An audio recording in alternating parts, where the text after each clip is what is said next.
Hello dear students, this is Gautam and welcome you to my YouTube channel study spot. और यहाँ पर आज हम एक नया चैप्टर लेकर के आए हैं, मिनरल एंड एनर्जी रिसोर्सेज। ठीक है, बहुत सारे बच्चों का ये चैप्टर सरदर्द बना हुआ रहता है, लेकिन यकीन मानिए यह चैप्टर बहुत ही आसान है और मैंने सिंपल लैंग्वेजेज में सब कुछ डील कर दिया है। ठीक है, धीरे धीरे सारे स्लाइड सामने आएंगे और आप अच्छे से पढ़ पाएंगे। आइए शुरू करते हैं।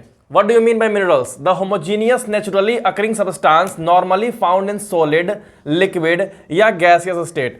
कोई भी ऐसा नेचर के द्वारा प्राप्त हुआ सब्सटेंस, कोई भी ऐसा जो हमें नेचर देता है, ऐसा सब्सटेंस जो हमें नेचर देता है, चाहे वो सॉलिड में हो, लिक्विड में हो या गैसियस स्टेट में हो, क्या कहलाएगा? मिनरल्स कहलाएगा। ठीक है, मिनरल्स के टाइप्स को हम लोग देखते हैं तो एक नंबर पे आता है मेटालिक मिनरल्स, नंबर 2 है आपका नॉन मेटालिक और नंबर 3 है एनर्जी मिनरल्स। मेटालिक में तीन तरह हैं, ferrous, non ferrous, precious. Ferrous, that minerals which contain iron ore, that minerals which contain iron ore.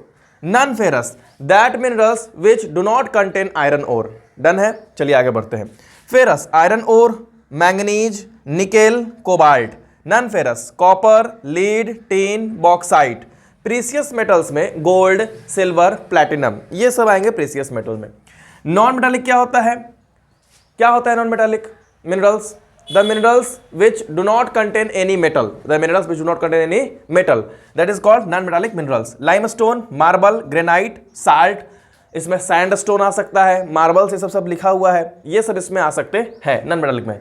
Energy minerals तीन होते हैं, कोल, पेट्रोलियम, नेचुरल गैस, इसको कहते हैं हम लोग एनर्जी मिनरल्स। आप इसका स्क्रीनशॉट ले लीजिए, नेक्स्ट स्लाइड में हम आगे और बात करते हैं।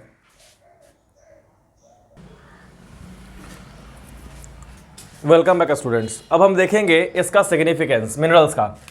Life processes can not occur without minerals, बिना मिनरल्स के लाइफ का प्रोसेस हो पाना बहुत ही मुश्किल है। मतलब हमें लाइफ के हर कदम पे मिनरल्स की आवश्यकता होती है, चाहे वो नमक हो चाहे वो कुछ भी हो।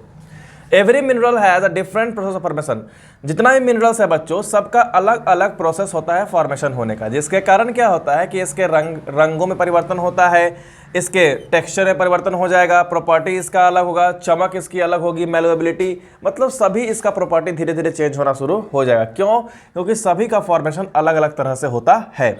अकरेंस देखते हैं इन इग्नियस और मेटामॉर्फिक रॉक। इग्नियस और मेटामॉर्फिक रॉक में मिनरल्स पाए जाते हैं क्रैक्स में, फॉल्ट्स में, ज्वाइंट्स में, जिसे वेन्स और लोड्स भी कहा जाता है। मतलब ये सेडिमेंट्री और इग्नियस रॉक्स के दरारों में पाए जाते हैं।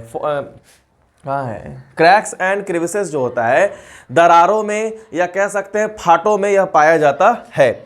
एग्जाम्पल में आपका कॉपर निकलेगा, टिन और जिंक। कॉपर, टिन और जिंक जो है इग्नियस और मेटामॉर्फिक रॉक से निकलेगा। सेडिमेंट्री रॉक्स देखते हैं तो यहाँ पे बहुत सारे नंबर ऑफ मिनरल्स रहते हैं जो डिपोजिशन से बने होते हैं, एक्यूमुलेशन और कंसंट्रेशन। मतलब यहाँ पे बहुत ज़्यादा मात्रा में यहाँ पे बहुत ज़्यादा मात्रा में मिनरल्स देखने को मिलते हैं as a result of deposition. मतलब बहुत दिन से अगर वहाँ पे कोई चीज़ जमी हुई रह गई तो वो धीरे धीरे मिनरल का रूप ले लेता है। एग्जाम्पल में कोयला और आयरन और इसमें आएंगे। अगला है कि ये कुछ और भी मिनरल्स हैं जो सरफेस रॉक के डिकम्पोज होने से बनते हैं। जब सरफेस रॉक टूटने लगता है तो टूट करके यह क्या चीज़ का निर्माण करता है? मिनरल्स का निर्माण करता है।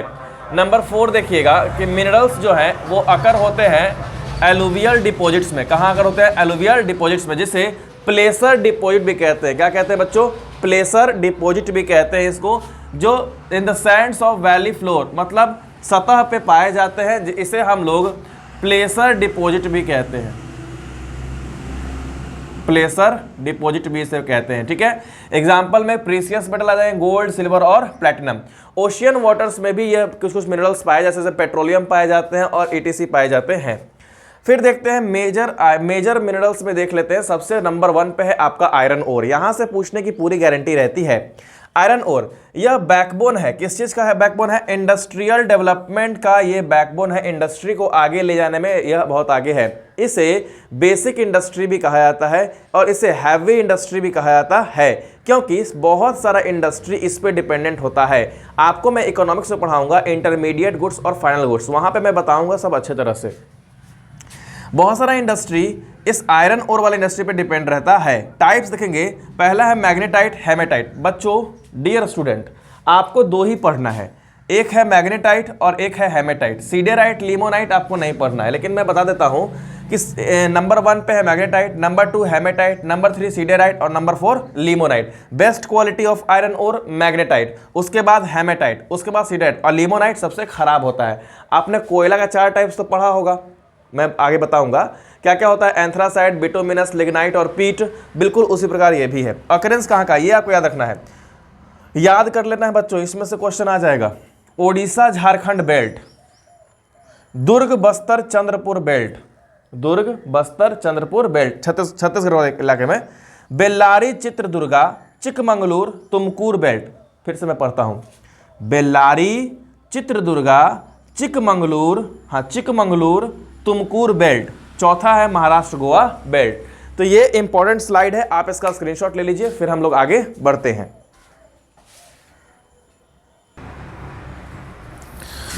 Welcome back students. अब हम लोग देखेंगे यहाँ पे बॉक्साइट के बारे में। बॉक्साइट मेन ओर होता है एल्यूमिनियम का। एल्यूमिनियम जिसमें स्ट्रेंथ ऑफ मेटल होता है आयरन ओर के बराबर, मतलब ये बहुत ही मजबूत होता है।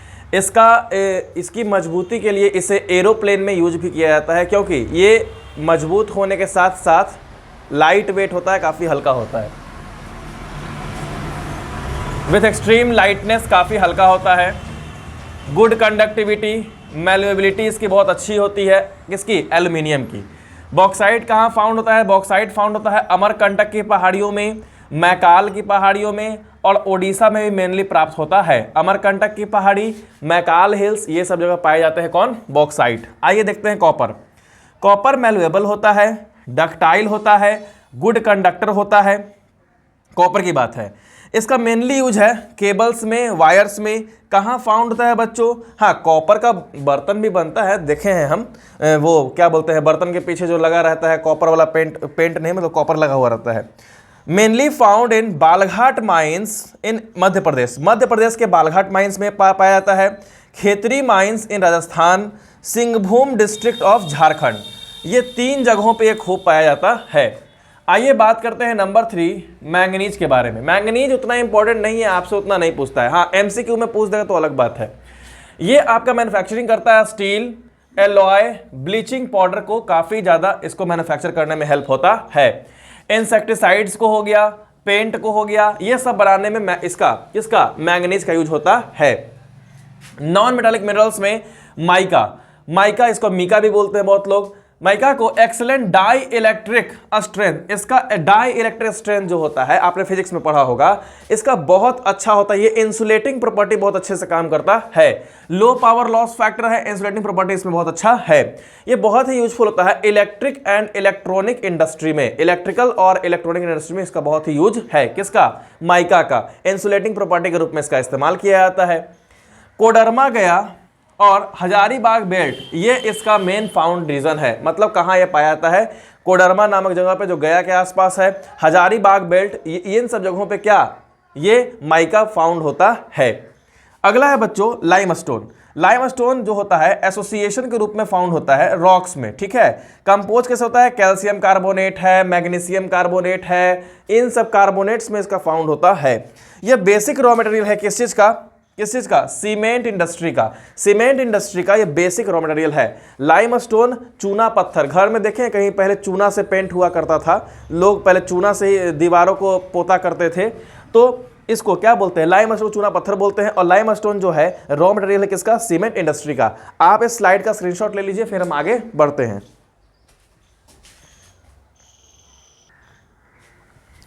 Welcome back students. अब हम देखेंगे एनर्जी मिनरल्स में 2 तरह के होते हैं। पहला होता है कन्वेंशनल, दूसरा होता है नॉन कन्वेंशनल। तो पहले हम देखेंगे कन्वेंशनल एनर्जी रिसोर्स के बारे में। कन्वेंशनल में पहला है कोल, जो कि आपका बहुत इंपॉर्टेंट होने वाला है। कोल ये इंपॉर्टेंट सोर्स ऑफ एनर्जी होता है। It is used for power generation. Power generation इसका यूज होता है to supply energy to industry, industry को एनर्जी सप्लाई करने के लिए, और डोमेस्टिक नीड्स में भी इसका हम लोग यूज करते हैं। टाइप्स इसका 4 है, एंथ्रासाइट, बिटुमिनस, लिग्नाइट, पीट। बिल्कुल बच्चों आयरन ओर की ही तरह इसका भी 4 टाइप्स होता है। सबसे बेस्ट क्वालिटी एंथ्रासाइट, उसके बाद नंबर 2 बिटुमिनस, नंबर 3 लिग्नाइट। पीट जो होता है बहुत ही खराब क्वालिटी का कोयला होता है। एंथ्रासाइट ये हमारे यहाँ बहुत कम मात्रा में मिलता है। बिटुमिनस हम लोग खूब यूज करते हैं, तो याद रखिएगा इंडिया में बिटुमिनस हम लोग खूब यूज करते हैं, बिटुमिनस कॉइल खूब मिलता है। आगे बढ़ते हैं, कहाँ ये फाउंड होता है? दामोदर वैली झारखंड में, झरिया, रानीगंज, बोकारो, अल्सो इन मेघालय में भी, असम में भी और अरुणाचल प्रदेश में भी। अरुणाचल प्रदेश में भी यह पाया जाता है। ये था कोयले के बारे में शॉर्ट में, जो आपको याद रखना पड़ेगा। जब आपको एग्जाम में मान लीजिए आता है बच्चों, तो आपको इसको थोड़ा सा डील कर दीजिएगा। Anthracite best quality of coal होता है, बिटुमिनस उसके बाद होता है, लिग्नाइट सबसे उसके अंत में होता है, पीट सबसे खराब होता है।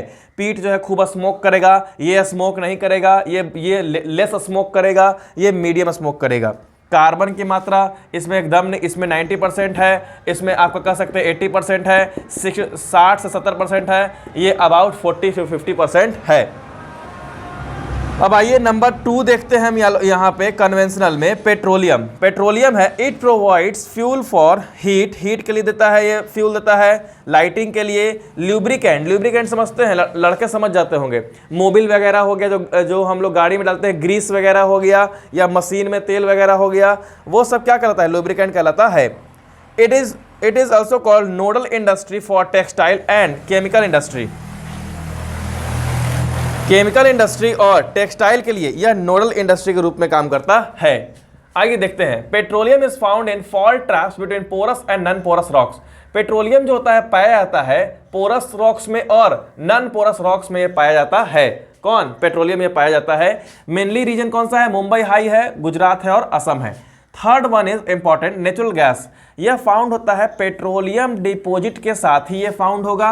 और बाहर कब आता है? जब क्रूड ऑयल को सरफेस पे लेकर के आएंगे तब। पहले क्रूड ऑयल ही निकलता है, उसमें से पेट्रोलियम, डीजल और मतलब आप पढ़े होंगे क्लास 8 में या फिर नीचे क्लास में, fractional distillation of crude oil. उसमें आप लोगों ने सब कुछ पढ़ा होगा। जितना भी आप लोग Vaseline, wax cream, body lotion वगैरह लगाते हो, सब यही क्रूड ऑयल से ही निकलता है। ग्रीस हो गया, सब इसी से। It is use as fuel in power sector to generate electricity. Electricity generate करने के लिए केमिकल इंडस्ट्री में, फर्टिलाइजर इंडस्ट्री में, ट्रांसपोर्ट फ्यूल के रूप में, खाना बनाने में, इस सब में नेचुरल गैस का इस्तेमाल होता है। कहाँ कहाँ पाया जाता है बच्चों? मुंबई हाई और कैम्बे बेसिन में। तो ये एक इंपॉर्टेंट स्लाइड है, आप इसका स्क्रीनशॉट ले लीजिए। उसके बाद हम लोग चलेंगे non conventional source of energy में।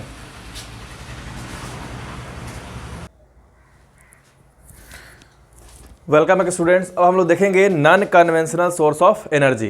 Non conventional source of energy में आपका पहला आता है सोलर एनर्जी, दूसरा है विंड एनर्जी, तीसरा है बायोगैस। कुछ और भी हैं, जियोथर्मल और टाइडल एनर्जी भी हैं। आप देखिएगा सोलर एनर्जी जो है उसमें फोटोवोल्टाइक टेक्नोलॉजी जो है वो कन्वर्ट करता है सनलाइट को डायरेक्टली किसमें कन्वर्ट करता है? इलेक्ट्रिसिटी में कन्वर्ट करता है।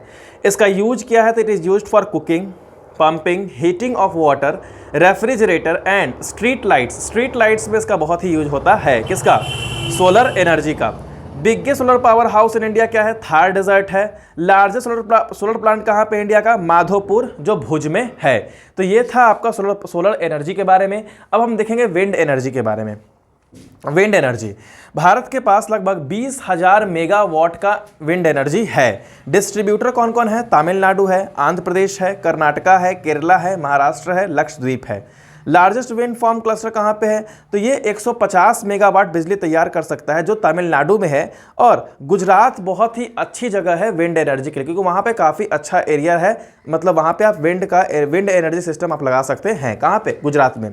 फिर है बायोगैस। बायोगैस जो होता है वो श्रब्स हो गए, फार्म का वेस्ट हो गया, एनिमल और ह्यूमन का वेस्ट हो गया, जिससे बायोगैस क्रिएट होता है, जो गाँव में, रूरल एरिया में बहुत किया जाता है। Improve chulha, the chulhas used in the chulha used in the rural area where wood and cow dung which emits smoke. गांव में देखते हैं गोईठा पे खाना बनता है, लकड़ी पे खाना बनता है, जिससे बहुत ज़्यादा ईंधन का उपयोग होता है और फ्यूल का उपयोग होता है और बहुत ज़्यादा स्मोक भी निकलता है। कुछ और भी है, जियोथर्मल एनर्जी और टाइडल एनर्जी है। टाइडल एनर्जी, जियोथर्मल एनर्जी, ये आपका अर्थ से जुड़ा हुआ है। टाइडल एनर्जी किससे जुड़ा हुआ है? आपका समुद्र से जुड़ा हुआ है। कंजर्वेशन क्या क्या करेंगे सुनिएगा। हमें use the public transport system more frequently, हम लोग को पब्लिक ट्रांसपोर्ट सिस्टम यूज करना चाहिए। Switch off electricity when ever not required, जब अगर ज़रूरत नहीं है तो हम इलेक्ट्रिसिटी को बंद रखेंगे। यूज़ पावर सेविंग डिवाइस, जितना हो सके पावर को बचाने वाला डिवाइस हमें यूज करना चाहिए। Check the power equipment regularly, हम लोगों को अपना पावर इक्विपमेंट डेली चेक करते रहना चाहिए कि हाँ कितना पावर खर्च हुआ, कितना पावर खर्च नहीं हुआ। Use non conventional source of energy more frequently, और हमें non conventional source of energy बहुत इस्तेमाल करना चाहिए। तो ये था बच्चों चैप्टर आपका मिनरल एंड एनर्जी रिसोर्स, जो बहुत ही अच्छा चैप्टर है और शॉर्ट चैप्टर है। बिल्कुल आराम से देखें, न हो तो इसे 2 बार देख ले ताकि आपका सारा कंसेप्ट क्लियर हो जाए। और अगर आपको वीडियो अच्छा लगा हो तो लाइक शेयर एंड सब्सक्राइब करिएगा। Thank you very much.